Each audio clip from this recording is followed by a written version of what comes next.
Hi, thanks, well, and welcome to my channel.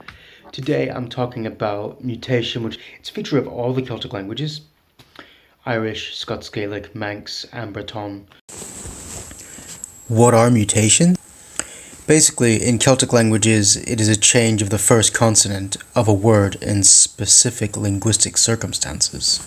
The reason I'm going in this specifically with Cornish and Welsh is because Teddy had this question. Please could you make another video explaining more about the grammar of the Cornish language, as you said originally intended doing?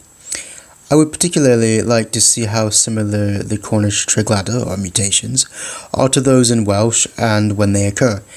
Are there also 3 sets of mutations in Cornish, as found in Welsh, and are the same letters affected? You can see I'm generally interested in answering your questions. If you'd like to get more answers and learn more about these things, hey, hit the subscribe button, hit the like button, get the notifications, and you can get more of this stuff right down below.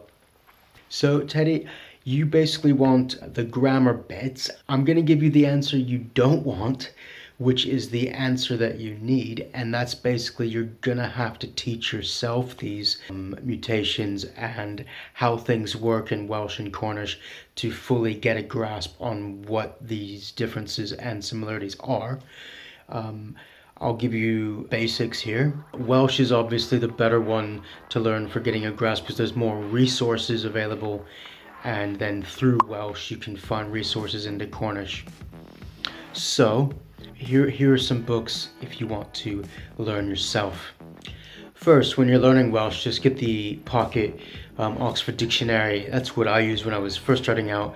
Read through that, especially the introduction bit, and get a good grasp of the grammar. There's a section there on mutations. It'll really help you. So that's the first one to get. Once you've got a basic understanding of Welsh grammar, check this out. It's a big book, but there's a section on the mutations in the beginning, page XXVII.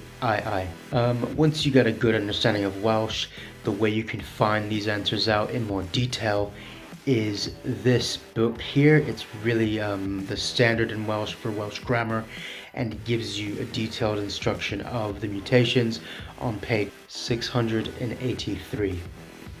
Once you've got a really good understanding of Welsh, read all of this book, and then you'll have your answers as far as Welsh goes, and you'll be able to understand anything that they're talking about in Cornish.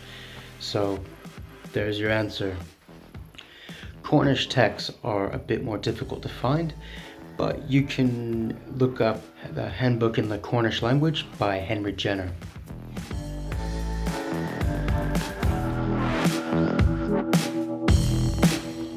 Welsh has 3 mutations, Cornish has 4.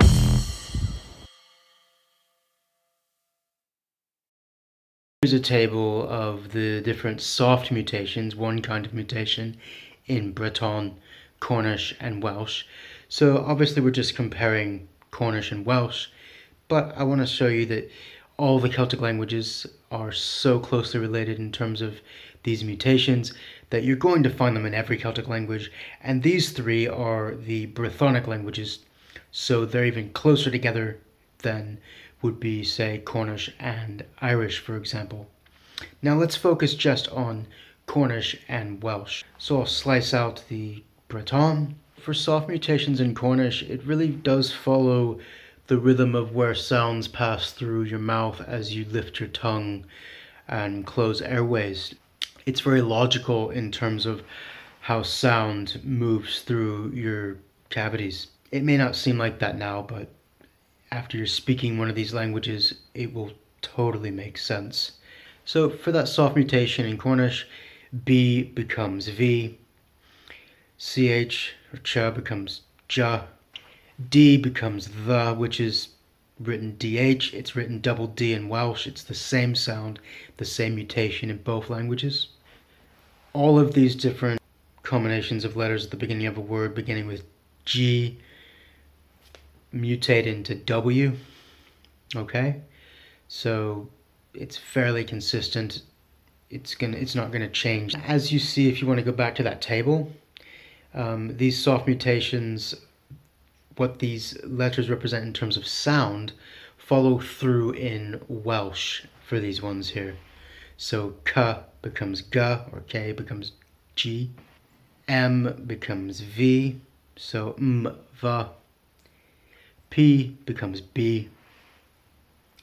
T becomes D. It's very consistent.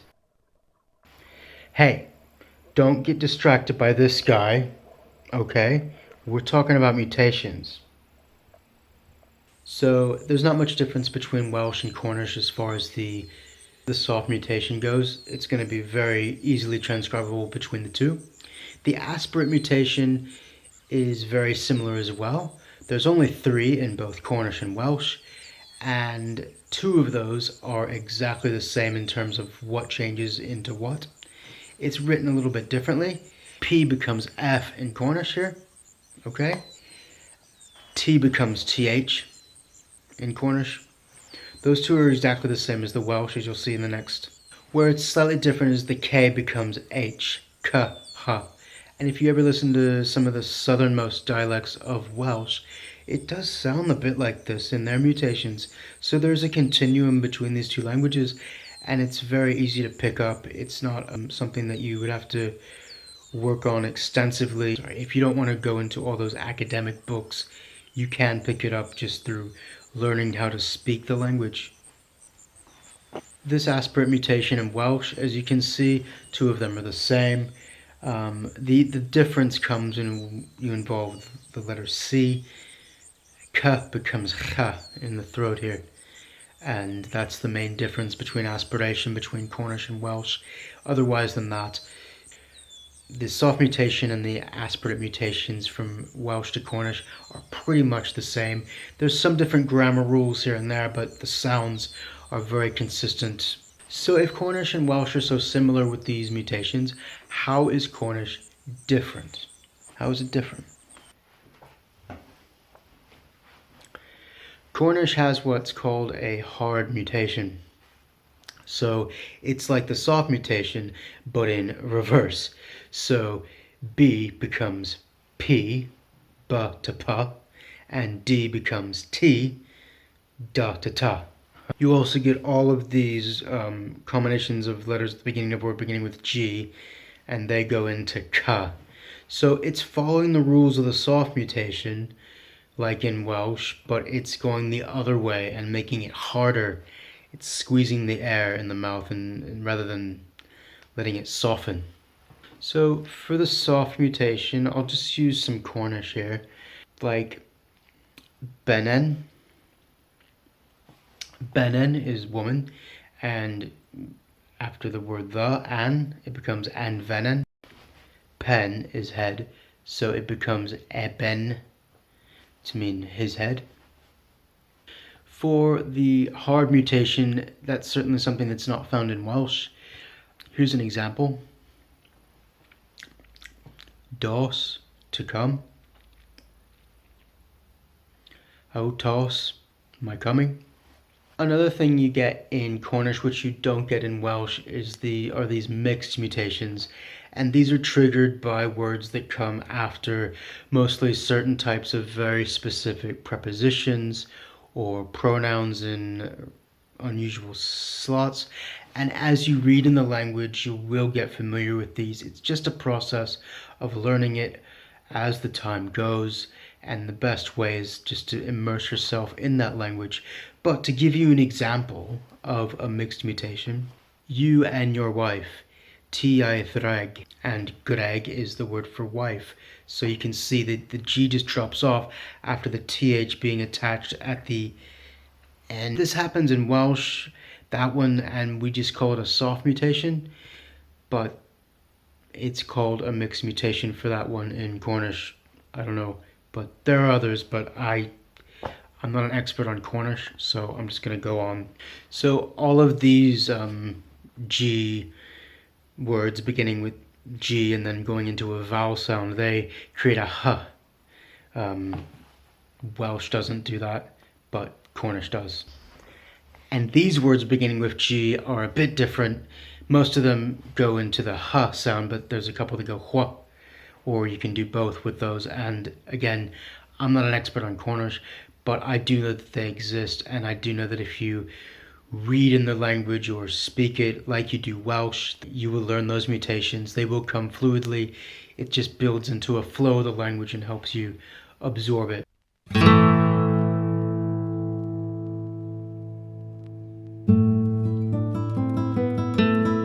So how is Welsh unique?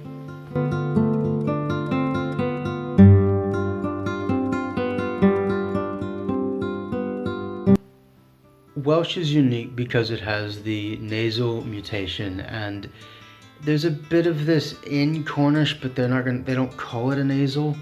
They categorize things differently. Of course, if you're a different culture and language, you're going to have different words and different concepts for things.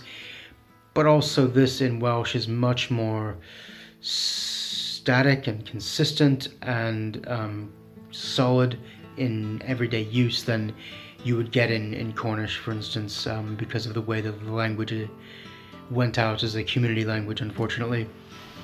See my other video, yeah? Here, I'll show you this diagram.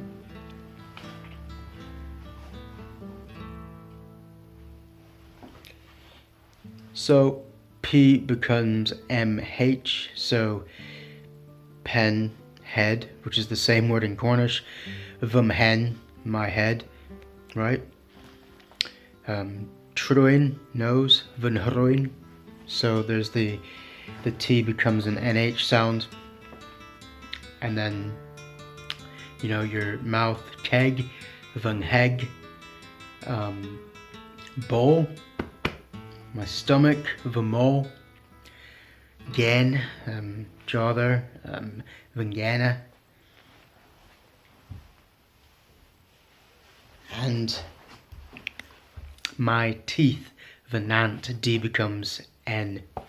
So this is very consistent in Welsh. It's used to denote possession and who's doing what. I mean, you're going to have the same thing in Cornish, but being vastly more speakers of Welsh, if you want to understand either of these usages of mutations, just go into a Welsh-speaking community and get used to how people use it, and it will help you translocate that into Cornish so you can understand those. Because the languages are so similar, the grammar is going to work a lot of the same way.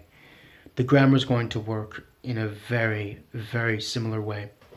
Well, I hope you enjoyed this video. I'm not the expert on Cornish, but it is an important language to me because, as I noticed in my other video, I am of Cornish ancestry, and I do hope people learn more about the language, and I'll do what I can to promote it in my own way. Though I don't speak it, I'm very happy to give information